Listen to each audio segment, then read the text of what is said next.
Alors, l'histoire, avant l'histoire, là c'est un peu gênant parce que c'est parler de soi comme ça, et puis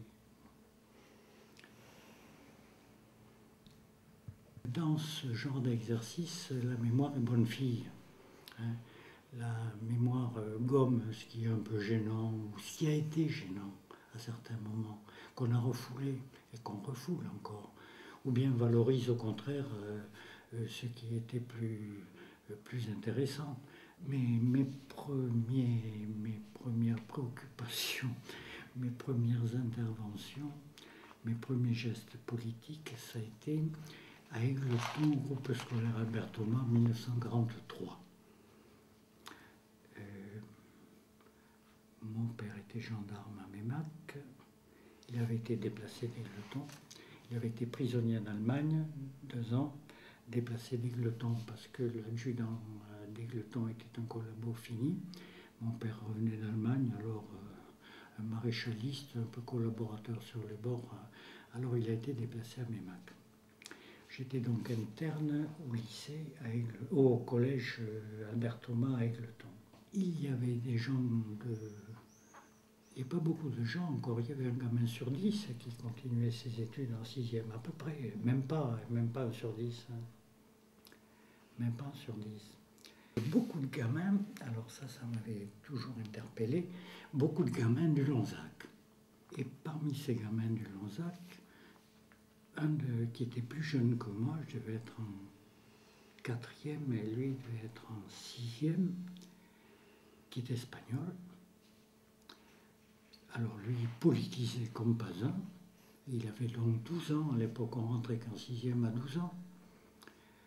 Son père, quand moi donc en 4e, ça c'était en 43, son père était dans le maquis. J'ai jamais su où. Et il a disparu, d'après ce que lui m'a dit, et puis sa mère m'a dit plus tard, on n'a jamais su où.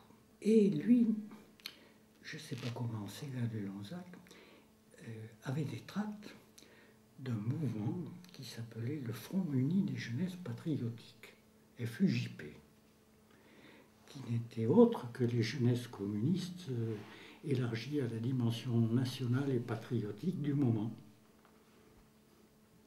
Et toutes les fois où il allait au Lonzac, avec ses 2 ou 3 copains, il y avait 2 Alsaciens lorrains, un autre Espagnol avec lui, il ramenait les tracts.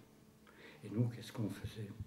On les distribuait d'abord discrètement dans l'école, et puis quand on sortait en ville, on sortait un peu le dimanche après-midi quand même, pas le reste du temps.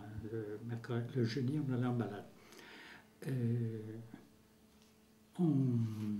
On distribuait ces tracts qui appelaient à la résistance, au boycott des mouvements de jeunesse de Pétain. Comme on partait en sortie, comme on disait, en grande sortie tous les 15 jours, quand on allait à la gare aussi, on taguait un peu les wagons de chemin de fer et FUJP, personne ne savait ce que ça voulait dire, mais enfin, FUJP. Bon. Ça a été mes premières tentatives, mes premiers pas dans, si on peut dire, l'action militante. Il ne faut pas exagérer. Je termine mes études à Égletons, je passe le brevet la veille des pendules, là, ou l'avant-veille. Hein. Donc il n'y avait plus de taco, rien plus. Je suis revenu chez moi, mais chez moi ça n'était plus à Mémac. Chez moi c'était à Monceau. Parce qu'entre-temps, s'était produit un événement grave, dramatique, à la mi-avril à Mémac, où mon père était gendarme. 2 ou 3 soldats allemands de la garnison de Mémac ont été tués au poteau de Mossac. On a donc raflé tous les juifs de Mémac, et il y en avait 300 ou 400 en tout, à Mémac, dans les hôtels, dans les villas, et on a dit aux gendarmes, l'adjudant de gendarmerie a dit aux gendarmes, demain matin, 17 au 18 avril, à 5 heures, avec le casque, le mousqueton, au bureau, tout le monde. Et mon père a eu la contre-idée de prévenir 3 familles. il les connaissait toutes, puisque les Juifs devaient pointer tous les 15 jours. Soit les gendarmes allaient dans les hôtels et vérifiaient leur livret, je ne sais pas comment ça s'appelait, hein. Soit les Juifs qui étaient dans les villas venaient à la gendarmerie se faire tamponner. Il les connaissait tous. Il a prévenu 3 familles. Et le lendemain matin, officiellement, des patrouilles de gendarmes et des patrouilles de GMR descendent dans les villas avec point de rassemblement à tel endroit et descendent dans les hôtels. Et mon père est allé à 2 endroits, à l'hôtel Faugeron, le grand hôtel qui est sur la route de Limoges, où il y a une annexe. Et alors il y avait les officiers allemands en bas, et puis les gendarmes et les GMR étaient dans l'hôtel. Il a laissé filer, d'après ce qu'il m'a dit après, 1 ou 2 par l'annexe. C'était pas glorieux, 1 ou 2. Et en repartant, au lieu de les mettre devant lui, il en a mis 1 ou 2 devant, puis les autres, ils étaient derrière. Au lieu de les mettre tous devant avec la mitraillette dans les reins, il les a laissés derrière. Et là, il y a eu du déchet, là. Il y a eu de l'évaporation. À midi, il a été révoqué. Voilà. Révoqué, sans le sou, sans appartement, sans rien. Et moi, j'étais bien. J'étais en pension, j'étais bien. Mais au lieu d'aller, après le BPC, au lieu d'aller à Meymac, je suis allé à Monceau, où mon père est redevenu maçon. Il a trouvé du boulot à partir du mois de septembre, je ne crois pas plus, comme maçon. On a eu faim. C'est pas une image littéraire. Puis il y a eu la libération. Et puis je suis revenu à Égletons. Il a été réintégré en 1947, 3 ans après. La hiérarchie militaire avait la rancune tenace, solide. Quelqu'un qui a désobéi, quel qu'en soit le motif, c'est quelqu'un qui a désobéi. 1947. C'était 3 ans assez difficiles. Et c'est les 3 ans où j'étais à l'EN, si tu veux, en gros. Alors l'EN, il n'y avait pas d'EN à Tulle. L'EN de filles avait brûlé à la suite du combat. Les garçons, on se retrouve à Clermont, 50. Il y avait les Normaliens de la Corrèze, une douzaine, je crois, les Normaliens du Cantal et 30 du Puy-de-Dôme. L'EN à Clermont, il fallait voir ce que c'était. Il y avait un mur de 3 mètres de haut, des tessons de bouteilles sur les murs. Fallait porter une cravate. On crevait de faim. La scolarité, une scolarité classique. Et puis après, comme ils disent dans le patois maintenant, là, il y a eu une opportunité. Il y a un gars qui est venu, qui nous a dit qu'il allait y avoir des patronages, des patros, et que le patron serait rémunéré 5 francs. Alors, quelques-uns, dont mon copain le Bison, qui était avec moi, on était 2 seuls, je pense, qu'à la promo, à s'engager et à aller faire des patros. Et à la faveur des patros et des sessions de formation des cadres du patron, le Bison et moi, on a rencontré quelques types sensationnels, des francs camarades. Alors, comment dire, il y avait eu les communistes du Lonzac et Roger Molina, et après il y a eu les francs camarades. Il y avait eu mon père, bien sûr. Et après il y a eu les francs camarades. Et alors pour nous, effectivement, c'était des moments d'ouverture, d'exaltation assez extraordinaires. En 1947, la chorale des Francas, 1000 monos, 1000 ados, 1000, est partie de Paris, gare de l'Est, pour aller à Prague, au Festival mondial de la jeunesse. Un train, 1000. On est donc allé à Prague, on n'y est pas resté très longtemps. Il n'y avait pas beaucoup de sous, je pense. Je ne me rappelle pas très bien d'ailleurs. Mais, ce dont je me rappelle, c'est qu'un des succès de la chorale des Francas, la chorale française, il y a 200 000 jeunes à Prague, 200 000. La chorale des Francas, 1000 ados, et qui chantent une chanson extraordinaire qu'on avait déjà appris avec Merle. une chanson sur des paroles de Vaillant Couturier, ci-devant directeur de l'Humanité en 1934, 35, 36. Une musique d'Arthur Honegger, un des rares musiciens français à ne pas s'être compromis avec le régime de Vichy. Et la chanson, c'était la suivante. Nous sommes la jeunesse ardente qui vient d'escalader le ciel. Dans un cortège fraternel, unissons nos mains frémissantes. Sachons protéger notre pain, nous bâtirons des lendemains qui chantent. C'est mauvais, hein? 3 couplets, un refrain. C'était ça le refrain. Et puis,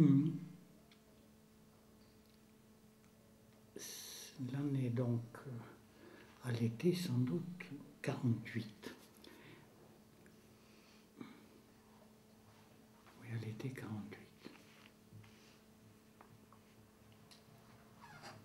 On était donc normalien au lycée, avec les fils à papa. On était servi au réfectoire, on ne faisait pas son lit. On était avec tous les fils de docteurs. Il n'y avait que 2 lycées à l'époque. Hein. Mais le lycée des lycées, c'était Montpellier, c'était pas Cabanis. D'ailleurs, Brive était une petite ville encore. Il n'y a pas d'industrie encore à Brive encore. Hein. Donc, les élèves du lycée, c'était les fils de docteurs, d'avocats, de notaires, de pharmaciens, de dentistes, d'agents immobiliers du département. Il n'y avait pas de francs-camarades en Corrèze. Alors, avec le bison, on a dit il n'y a pas de franca, créer, c'est pas possible, on était trop jeunes, personne ne nous aurait suivi, écouté. Alors on a dit on va créer un clan éclaireur de France, un clan de routiers au lycée. En fait, l'idée première, c'était pas de créer un clan de routiers.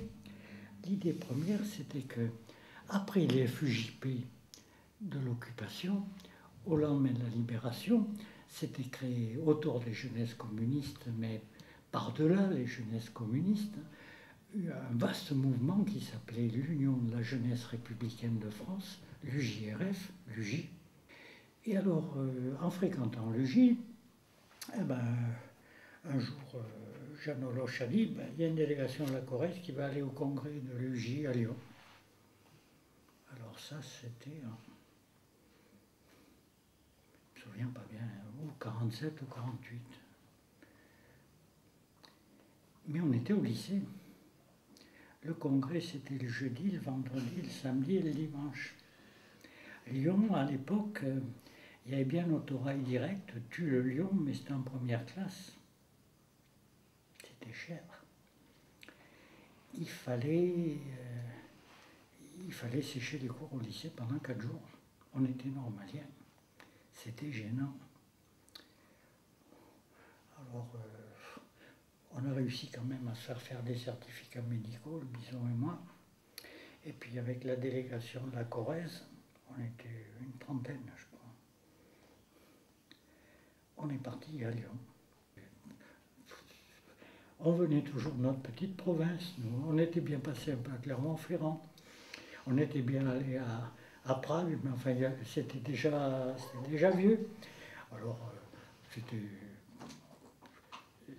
imposant, si on n'a pas idée de ce genre de truc. Et alors, on avait donc fait un plan de routier au lycée, qui camouflait en fait un cercle l'UJRF. Cercle l'UJRF dans lesquels, qui était républicain. On avait fait un premier débat, je me rappelle, c'était sur est-ce que les 4e années en formation professionnelle vont être payées ou pas payées. Le gouvernement de l'époque, qui devait être socialiste, centriste, je ne sais pas quoi, avait décidé de ne pas les payer.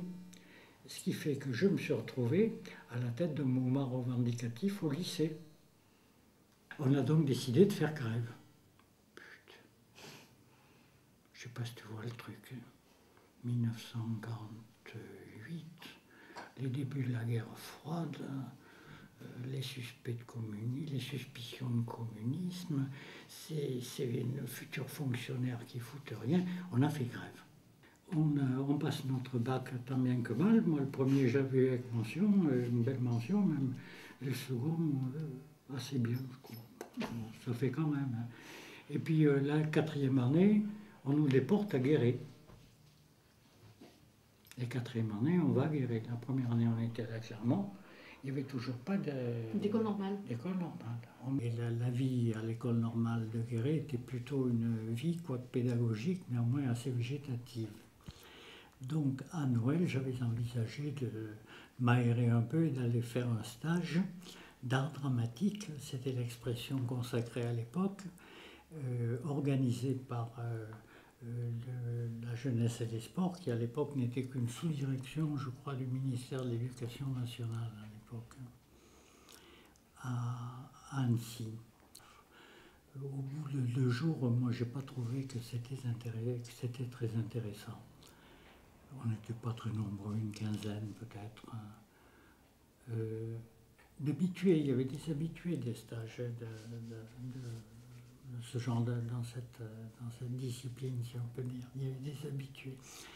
Puis à côté se déroulait un stage organisé par un autre organisme qui s'appelait Peuple et Culture. C'était déjà comment dire, un peu intriguant, mais un peu culture, mais dont les personnages étaient très typés et pour certains folkloriques. La caractéristique de l'époque, c'est que la plupart venaient du maquis. Et outre leur spécialité, si on peut dire, la plupart venaient du maquis. Donc la coloration était quand même un peu particulière. Hein. Et je suis resté dans le stage de Gabriel Monet, Ginette Cacérès et puis Bazin, jusqu'à la fin. Les années 50, c'est la première grande séquence de l'utopie. Mais vu aujourd'hui, une utopie qui a 60 ans, c'est plus tout à fait une utopie quand même. Il faut dire quand même que à l'époque, être militant de Peuple et Culture, c'était la source d'une certaine fierté. Et le mot de la fin, Manet, je vais te dire pourquoi on a passé la 15 heures ensemble. Allez, je vais te dire ça. C'est d'abord parce que avec d'autres, vous avez continué le PEC. Pas facile, hein. Même si ça a changé, même si les terrains, les formes d'action sont... C'est pas facile. C'est la première raison. Vous avez continué le PEC, non sans mérite. La deuxième raison, c'est qu'après 81, tout était possible. Et c'est quand même toi, Manet, qui a diligenté la grande conspiration autour de la pétition qui a été faite. C'était quand même toi la cheville ouvrière, Manet, le cœur. Pour moi.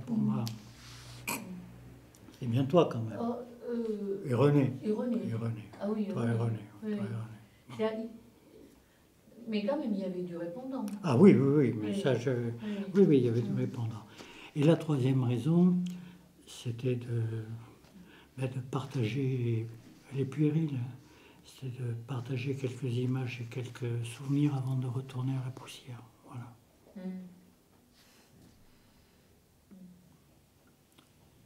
Voilà. C'est quand même une histoire un peu originale, un peu particulière. Voilà, il est 5h05. On va arrêter aujourd'hui, là? On arrête. Nous sommes la jeunesse ardente qui vient d'escalader le ciel. Dans un cortège fraternel, unissons nos mains frémissantes. Sachant protéger notre pain, nous bâtirons des lendemains qui chantent.